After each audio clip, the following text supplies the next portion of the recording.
And welcome to Mike Ferry TV. It is Mike Ferry speaking today, January 15th. Great week. All right, half of the month of January is officially done. How have you done so far? Or have you done anything so far? That's the name of the game. If you were a coaching client of ours, and a lot of you are or have been coaching clients, one of the things that I try to get all of our clients to do the first part of each year is figure out their motivation for what they're going to do for the year. Now, I'm not talking about so many of the speakers today and the coaches. Well, you got to figure out your why. Why are you doing what you're doing? I'm not going to get involved in that. This is not a deep psychological thing that we do. Our job is to help you list and sell real estate. Your job is to list and sell real estate. The question always is, how much listing and selling do you want to do? How much do you want to earn? Our job is, once you determine that, to help you make that happen, to learn the processes, the scripts, the dialogues, the skills, so you can, throughout the course of 2018, progress, see the end sight, which is the goal you've set for production, and make it happen. So if you were a coaching client, one of the first things I would do is I would say, let's go through what I call the cost of living exercise. It's not a fun exercise, but it's a very important exercise.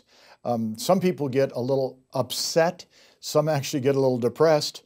Most people, and I think you'll be the case, will get excited about the opportunity that you have before you if you do the exercise. Basically, what we're going to do is a little reality check on you, your production, the goals you've set, and what's going to happen to make it happen. As you've heard me say for years, the biggest challenge we face in real estate, A, you're an independent contractor. You can do everything I say, you can do nothing I say, and there's no real consequences to either one. Well, if there's a consequence by not doing it, you don't achieve the goal you've set. If there's a consequence for doing it, you achieve the goal you set. But being independent contractors allows you to decide what you're going to do. I would strongly recommend, whether you're a long-term client, whether you're a long-term viewer of Mike Ferry TV, whether you're a coaching client, a non-coaching client, whatever the circumstance may be, do this exercise today.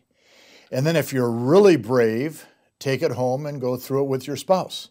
And then if you're really brave, take it and sit down with your broker manager and go through it. And for those in coaching, go through it again, because it's an important exercise. What we're trying to determine is truly your motivation, but not the big why in the sky, not the what is your dream. I'm not going to get involved in that kind of stuff. It's the reality of what has to be done. So if you look at that word motivation for a minute, and you've heard me say this, motivation, motive to action. Are you willing to take action to achieve the motive, the goal that you've set for production? Let's say your average commission check is $8,000. Your goal is to do 20 deals. Are you willing to take the actions required? Motivation. But motivation, as you know, is either internal or external. External, the hype, the excitement of working and talking and getting involved and reading books and going to seminars and getting all pumped up.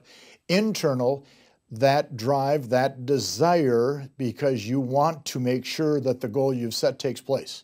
If your motivation is internal, which it should be, the cost of living exercise is critical. So let's write down letter A. And next to it, I want you to write down, my monthly cost of living is. Draw a line and fill in the blank. Everybody, you and I, everybody has a cost of living per month, the money required for us to live our life. You have a house payment, a car payment, or rent, or insurance, or you have kids in school, you have food, you have entertainment, you have credit card bills. You have a cost of living per month. There is a fixed cost and a partial variable cost for every human being that is operating and living today in society. What does it cost you and your family unit to live per month? So let's say that, I'm going to use an example today. Let's say that you've determined with everything, your monthly cost runs around $6,000 a month. That's letter A. So letter B, my outside income is. You have a spouse that works and has an income. Maybe you have a couple rental properties that create a little income. Maybe you have child support and alimony, which creates income. Maybe you're a blessed one and you have a trust account that pays you income. I don't care where it comes from. What is your outside income per month?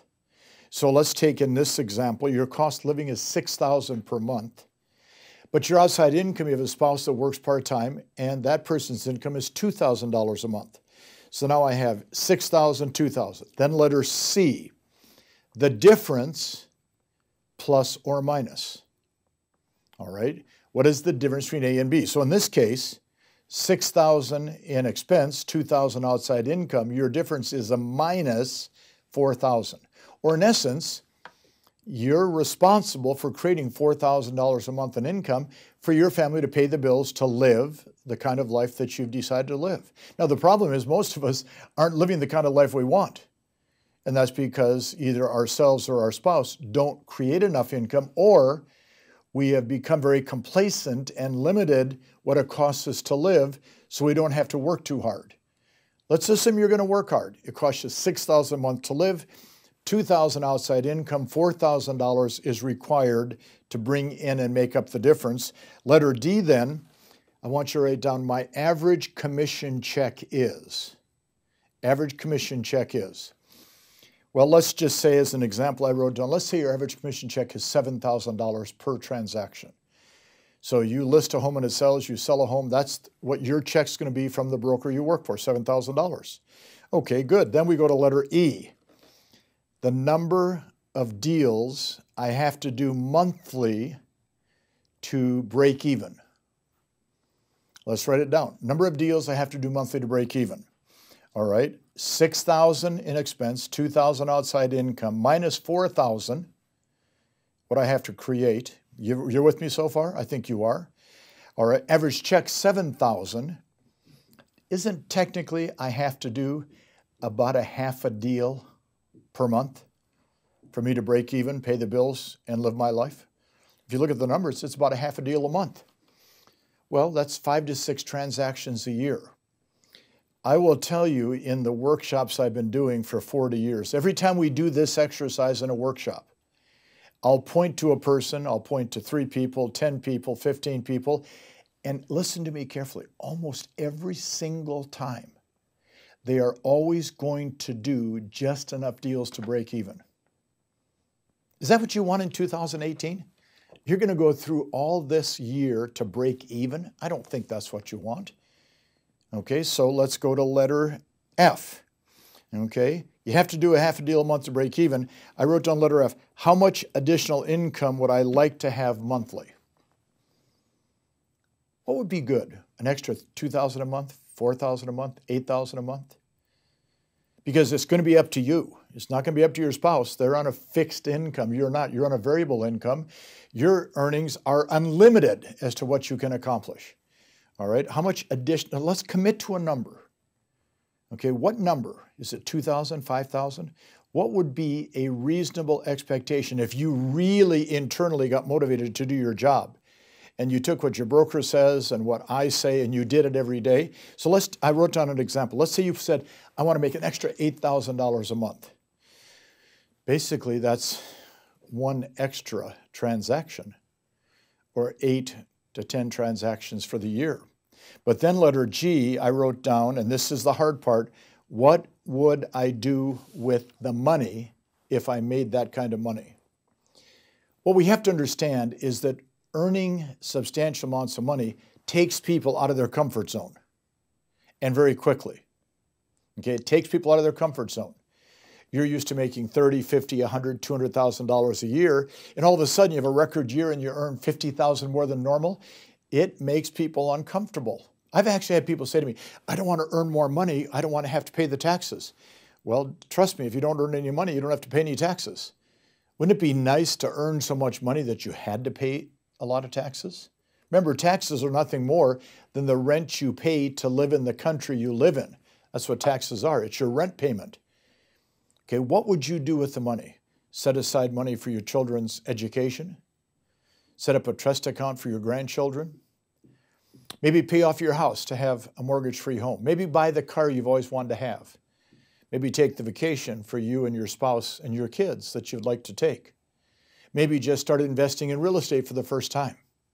See, if I can get you to go through this exercise and you're honest about it, then you can decide, are you going to look for outside motivation, the hype, the excitement of all those great people that do that, or are you going to look inside yourself at the person in the mirror to accomplish the goals you've set?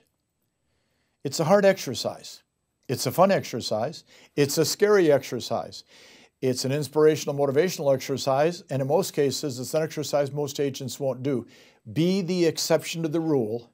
Do the exercise, determine what you have to do, and then let's go about doing it. Remember, if you know what to say, you'll do what you're supposed to do. We can teach you what to say to get listings and sales. You got to do the job. See you next week.